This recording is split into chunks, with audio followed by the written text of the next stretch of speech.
Mom takes down the HOA from the inside. My neighborhood does not have a homeowners association. At least, not anymore. When my parents first moved in, my older sibling maybe 2 years old and with me as a little glowworm, there was an HOA.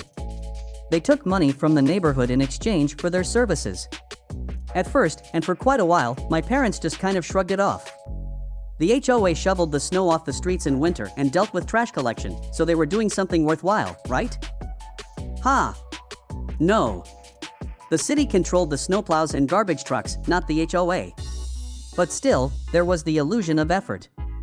And besides, one summer they decided to contact a company to plant new trees all over the neighborhood. The fact that the company was owned by the son of the head of the HOA was totally coincidental. The trees were the beginning of the end for the HOA. Why? Well, my grandma on my dad's side was visiting when they came around to plant the trees. My grandma, who is a certified master gardener.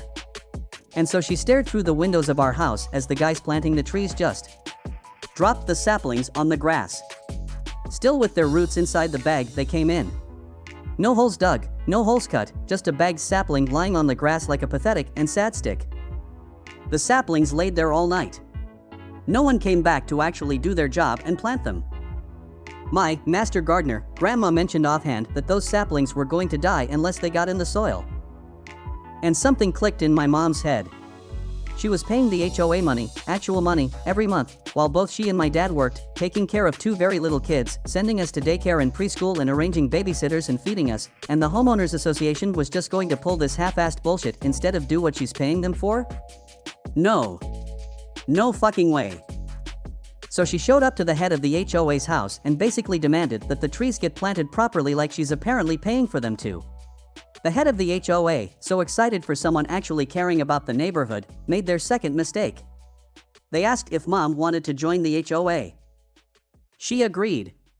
The trees were planted, but most didn't make it. My grandma was right. First things first, my mom showed up to the next HOA meeting. There were like 5 people there. No wonder they asked Mom to join, they desperately needed the people. So Mom looked at this collection of white people, herself included, who weren't even paying money to the HOA like the rest of the neighborhood. All the contractors the HOA called in were close relatives of other HOA members and weren't paid by the HOA. After all, they're family. So my mom started digging. She spent pretty much a full summer taking down the HOA before she had to go back to teaching in the fall. With me carted along after her and my sibling old enough to be in school or daycare, she dug through the years of paperwork detailing the HOA's financial situation. And she found something extremely enlightening. The HOA didn't actually do anything. Well, they didn't do anything to benefit the community. Everything they claimed to do was either covered by the individual homeowner or by the city itself. So they were collecting money from all the neighborhood residents under false pretenses, and actually they weren't even supposed to be in our neighborhood. Their association's zone was a whole different neighborhood. So what is a working mother of 2 small children to do while her husband is off at work and she's off for the summer? She goes door to door with pamphlets.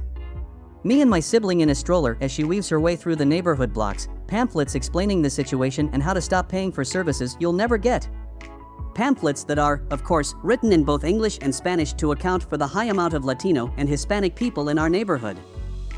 And naturally, she got a lawyer. And an accountant. It put a major dent in her pocket, but if it meant the entire neighborhood wasn't exploited for money each month, it was worth every penny. Another HOA member helped her sift through the documents and data and pass out pamphlets and encourage people to show up to the meetings, but had to back out because of work-related reasons. My mom rolled up to the courthouse flanked by the lawyer and accountant, her kids safe at home with her husband, and had more than enough evidence to get the homeowners association the fuck out of her neighborhood, expose the fraudsters for the frauds they were, and make sure that no HOA would ever push their luck in our neighborhood. It's been almost 19 years, and no one's even tried making another homeowners association in our neighborhood. TLDR, when dealing with a worse than useless homeowners association, get deep in the financials and lawyer the fuck up.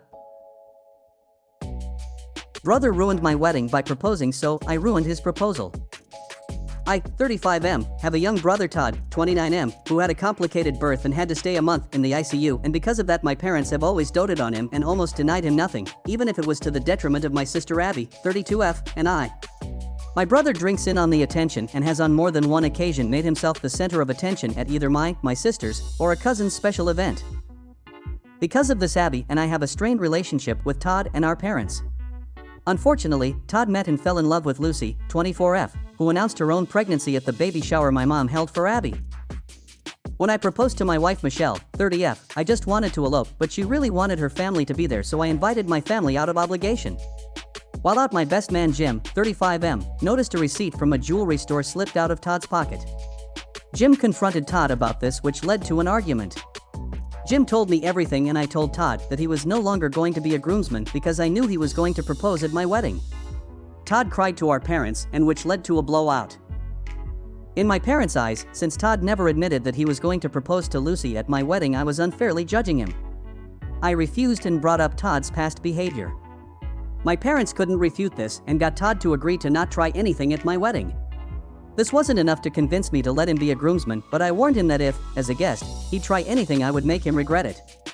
Fast forward to the wedding, and surprise, Todd walked over to Lucy and proposed to her during Michelle's father-daughter dance, and did it in a way so that everyone would notice.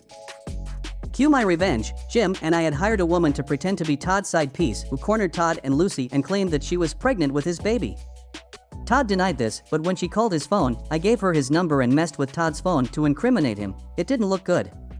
Lucy threw the ring back at Todd and left in tears. When Todd saw the smile on my face, he knew that it was me, and I didn't respond to a single call/text from him or my parents until after the honeymoon. Lucy has thrown Todd's stuff out and has been denying access to their kid. Todd is furious and is demanding that I clear his name. I sent him a text saying that I had no idea what he was talking about, as well as a screenshot of a bill for the wedding, and gave a vague message demanding reimbursement for half of the wedding costs. Michelle knew the whole time what I was planning and gave me the green light after Todd ruined her moment with her dad, so I felt pretty good, but now even Abby thinks I went too far.